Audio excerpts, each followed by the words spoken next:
I'm Denise. She's a non-fiction editor, and I'm Louise. She's a fiction editor. And together, we're the Editing Podcast. Hello, and welcome to episode 11 of the Editing Podcast. This week, we're going to talk about location and whether where your editor lives actually matters. That's right. So the answer, as usual, is it depends. That's your favourite phrase, isn't it, Denise? when you got married and the registrar said, "Do you, Denise, take Andy to be your lawfully wedded husband?" Is that how you answered? It depends. No comment. Anyway, so we're going to break this discussion down into three sections. First, we're going to look at situations where location does matter, then situations where you think it might matter, but in reality it probably isn't an issue. And finally, the situations where location is pretty much irrelevant.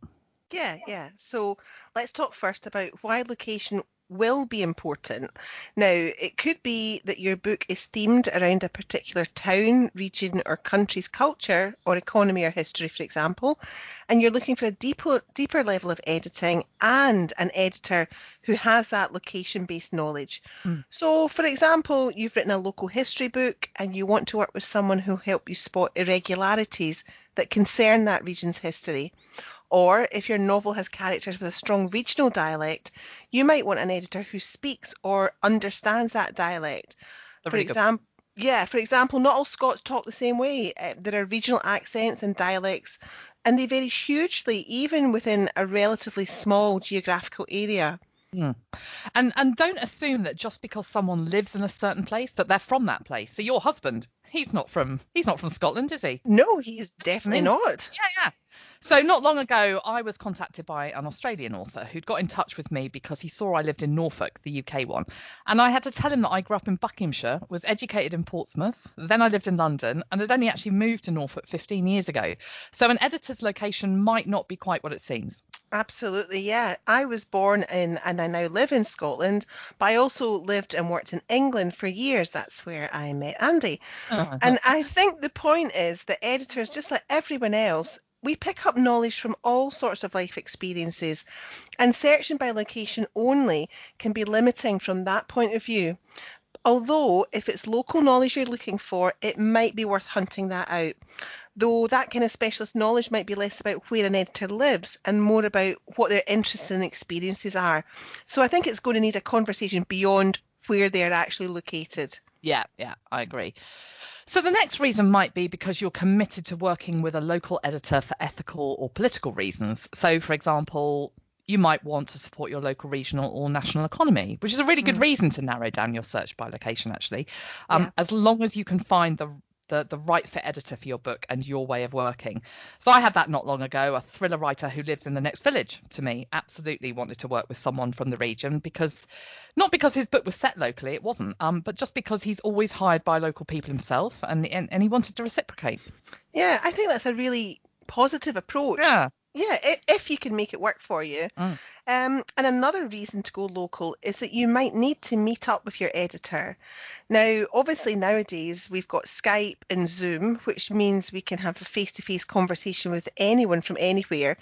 But if you do need someone on site, I'm thinking here that there might be issues around privacy or security or confidentiality that mean that you don't want your files going off-site, then location is absolutely going to be important. Yeah. And there's one final reason why location might matter. Some universities, for example, I know the University of Essex in the UK is an example of this. So some universities insist that students work with local proofreaders. Now, those people have to live in the county of Essex in that case I just mentioned. So it's their policy, and an editor can't get on their list of freelance proofreaders if they don't live in that region. Oh, that's an interesting one. I wasn't aware of that, actually. I think it's that's the only one I've come across in the UK where they've actually got a policy on it. There may be others, but yeah. I wonder if that's them just supporting their local economy. Yeah, it could be. Yeah. Okay, so let's turn now to a few of the reasons why you might think location matters, but it probably doesn't. So let's talk first about spelling differences. I really don't think this is a problem for most editors. Do you, Louise? No, I agree. I don't think it's a factor. I really don't.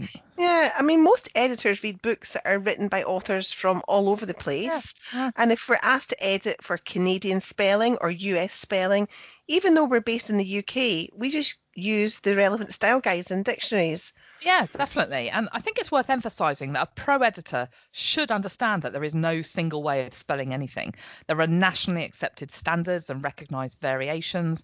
And any pro editor who doesn't know that really doesn't deserve to call themselves a pro. It's not about wrong and right, is it? It's about convention and style choice. Yeah, that's right. So I think the best thing to do is to tell your editor what your spelling variation choice is and ask them if they're comfortable editing in that. Yeah. And I think the other thing to say on this point is that when we're talking about editing and spelling differences, I think that is different from localization. Do you Yeah. agree, Yeah, Louise? I do. That's because there you're talking about language, which we're going to come on to a little bit later, aren't we? Yeah, yeah, exactly. So localization is a different skill completely, converting American English totally into UK English. And I think that is a separate, it's not an editorial, it's not part of a standard copy edit, really, is it, Louise? No, No, no, and no. it's more to do with because you're looking at things like idiom Yeah, and that has its whole other set of issues that go with it yeah, that yeah. that might actually make location important where an editor originated from. Originates That from, way, yeah, yeah, yeah. yeah. Sorry, I just threw you completely off course with that one, That's Becky. all right then. Okay. And just to say, Oxford Dictionaries Online is a really good resource for editors and writers because even the free version includes US and UK spelling variations. But I'll come on to that later. Okay. Are you hogging that for your editing bite? Maybe. I'm saying nothing. Okay, right. So moving on. Another related factor here we mentioned is idiom. And again, I think this isn't always the problem some people think it's going to be, because most of us are so used to hearing people from different places speaking in their own ways that idiomatic phrases generally shouldn't throw an editor. That's right. And also there are some online and paperback resources that can help editors work out idiomatic Yeah, conventions. yeah, So even if we're not sure, we'll still query rather than marking it as wrong. I have an author yeah. whose thrillers are set in the Colorado Rockies, and he often uses phrases that I wouldn't say, but I know his characters would say them. And if they sound a little off to my ear, I just pop a question in the comments and ask him to confirm. It's as simple as that. It's not a big deal. Yeah, it's not a big deal, and it doesn't take long for an editor to settle into that idiomatic No, phrasing, does no. it? Once you're tuned into somebody's writing and the characters in Mm, particular. mm. Again, I think it's more about experience than location with that sort of thing. Yeah. I mean, sometimes there are issues around it, which we alluded to before. But I still remember when I read Train Spotting. At the time, I thought it was because I was English that I really struggled to read Irving Welsh's dialectical writing. I don't know. You're Scottish. Did you find it that easy to read, or did it throw you too? I You think tell me. initially, yeah, I think initially it did take a bit to get my eye in, as it were. But I think because I know what it sounds like, that probably helped me to tune in more easily than you managed Yeah, to. yeah. But here's another example. When I read Sunset Song by Lewis Grassic Gibbons, I really struggled. And now that's a Scottish classic and it's set in the northeast. We had to read it when we were at school. And because it's in the northeast of Scotland, the language is very much Doric based, which is quite different from Lowland or Lowland Scots, which is probably more familiar to most non-Scots as what Mm, they hear as a mm. typical Scottish accent. But if you've ever watched the Pixar animation Brave, I have. yeah, which is set in Yeah, love it. Scotland, Yeah. yeah. So the character, Young MacGuffin, he speaks Doric, and the other characters don't understand him. Yeah, And a lot yeah. of people thought that that character was just talking gibberish, and they didn't actually realise that It was Doric. it was Yeah, Doric, yeah. yeah, And yeah. apparently the actor who voiced him, Kevin McKidd, he decided to do the accent based on his grandfather and his hometown of Elgin. Do you want an Oh, example? yeah, you do. Go on then. Go on. Okay. Well, at one point he says, "It's just nae fair making his fifth for the hand of the queen that doesn't want any bit of it, Ken." I reckon I can just about probably Just work that about. out, but I Yeah. certainly wouldn't class it as gibberish. But translate it No. for me anyway. Anyway, go Well, on. the translation of that is, "It just isn't fair to make us fight for the hands of a girl that isn't interested, you know?" You see, Yeah, it's not always about the accent, it's about the words in the language as well. So you've got quine in there for for girl, and you've got ficht for fight and makin for making. So, yeah, that there are words that are used differently. It's not yeah, just saying things in a different way. very much. Yeah. Yeah. So another thing we might want to mention here that might come into play is I'm much slower editing text when I'm unsure how to pronounce it, which is, I mean, actually, in the example you just spoke, I actually could imagine seeing that written, and maybe I wouldn't have understood it, but I wouldn't have necessarily had problems understanding it. You'd have But got the sense of it, yeah. yeah, yeah. The Hmm. problem I think comes when you're editing text where the phonemes are constructed using different letter combinations, Yeah. and that can really slow me down initially. So I remember the first time I edited a text with the Irish word for prime minister in it, Taoiseach, and it tripped me up because it's spelt Taoiseach, I think. Yeah. Yes, yes, I think you're And right. it tripped me up because that's um because how that word's spelled compared to how it sounds was just unfamiliar to my ear because Yeah. I don't speak any Irish. So, um, but for an editor, that problem's always fixable. There are plenty of online resources again available that can help anyone work out how to pronounce anything. I mean, again, there are going to be variations in pronunciation, but I Yeah. can say Taoiseach with the best of them now. She says, as our Irish writer and editor friends email the podcast to see how woeful your Irish pronunciation is. Uh, Oh that's dear. But the true. thing is, editors working at sentence level are all about clarity and consistency. So we're going to find solutions to the things that we stumble over so that we can make sure that the spelling and idiom that we're unfamiliar with won't impact negatively on the quality of our edit. Yeah, yeah, Yeah, yeah. definitely. So one final thing that some authors think, well, they might think of it as a location issue is payment. Now, in my experience, most editors can take international payments either by direct bank transfer or PayPal or some other agent like Stripe or Currency Fair. And while there might be small charges, for me anyway, and I think with most editors, they're just a cost of doing business. I absolutely Yeah. agree with that. All businesses that work with international clients is sounds like Clients. it's a bit Lord Is, of the Rings, isn't it? is that a specific dialect you're using there? Is that Norfolk? Yeah, Our that's clients just is. Louise-ish. um, yeah, all international clients have to anyone working with international clients has to accept that there are going to be costs to working globally, and editors are no different.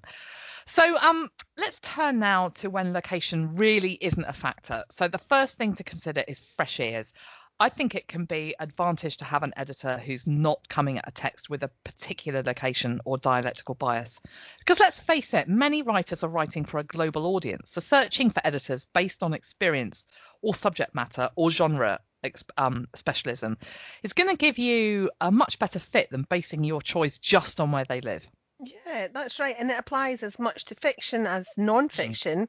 A lot of the business education texts that I work on, and especially the web content, they're all going to be read globally. mm, So it really does go back to that issue of thinking about the editor in terms of what they can do as opposed to where they happen to be based. yeah, yeah. Yeah, and I think also just think how much bigger the pot is if you're prepared to search internationally rather than just regionally.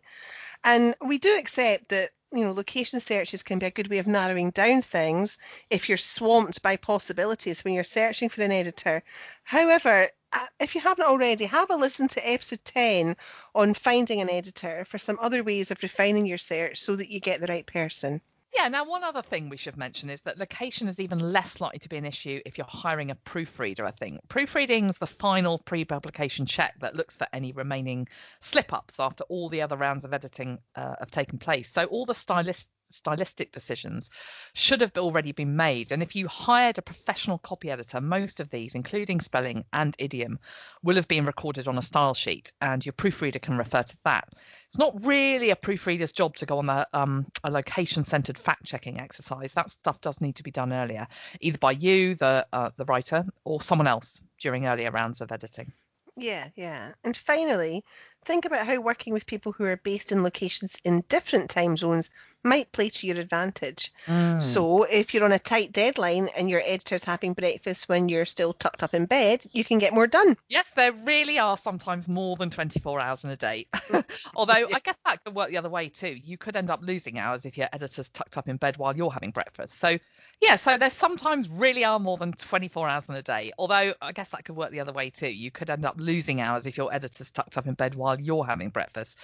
But I think what's important here is not so much where you both live as making sure you both know what that means for you in terms of coordinating your correspondence. Yeah. Now, talking of time zones, Denise, look at the time. You know what that means? Yay! It's time for Editing Bites.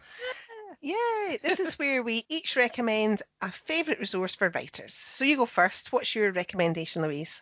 So, as I gave away before, my recommendation is Oxford Dictionaries Online. I love this because even the free version includes US and UK spelling variations, and it also has this really nifty little audio tool that allows you to check standard pronunciation of words. So that's what I use when I wanted to know how to say T-shirt. But there's also a premium version that gives you access to other Oxford resources like Hart's Rules, Garner's legal usage, Fowler's modern English usage, and some grammar advice too. The other thing to mention is that if you're a UK library member, you can sign into Premium with your library card for free. It's a great tool. It is, yeah, I do that with my library card. It's a Mm-hmm. massive benefit. Yeah, Yeah. yeah. So my editing bite this week is the Urban Dictionary. Oh, I love that. Yeah, yes. So this is a crowdsourced online dictionary for slang words and phrases operating under the motto Define Your World. And I find this really great for pinning down contemporary use of words and phrases and neologisms that can suddenly just seem to appear out of nowhere. I remember a few years ago, I was editing the transcript of a video interview with students, and I used it to look up FOMO. I had no idea what that meant, and it's everywhere now. But I know, I, I know. I was Yeah, thinking, was it foam? I didn't know if it was some sort of yeah. thing that they were doing. But be warned, though, it is very easy to disappear down a rabbit hole looking for entries for things that you could never have imagined. It's a bit like Wikipedia in that respect. Yeah. And it is worth pointing out that it does allow racial and sexual slurs, although racist and sexist entries are not permitted. So you will find some of the content pretty, Yes, a what's bit the word I'm looking for? edgy. Edgy. Yeah, that's a good word. Edgy is Edgy. best, and some people might find some of it offensive. Yeah, absolutely. But But if then, you're writing that sort of thing, yeah, then it's yeah, a yeah, great. absolutely. I mean, Yeah. I think it's possibly really handy for. I've seen it. I found it quite handy if you're looking up sort of contemporary or little known words for things like drug usage or Yes. particular types of drugs, but also sort of sex talk Yeah. um, Yeah. Absolutely. and sweary stuff. So There's yeah, lots of sweary stuff in it. yeah, Yes. yeah. So sex, Yeah. swearing, drugs. It's great for that. Yeah. All the good stuff. So that's all for this week. I think it's probably a good place to leave it, actually. Thank you so much for listening to the editing podcast. We hope you've enjoyed it. We have. Yeah, indeed. And you can rate, review, and subscribe to us via your podcatcher. And if you have any questions or topics that you want us to cover, please do get in touch with us via the Editing Podcast Facebook page. And all the links we've mentioned are in the show notes. Thanks for listening. Bye. Bye.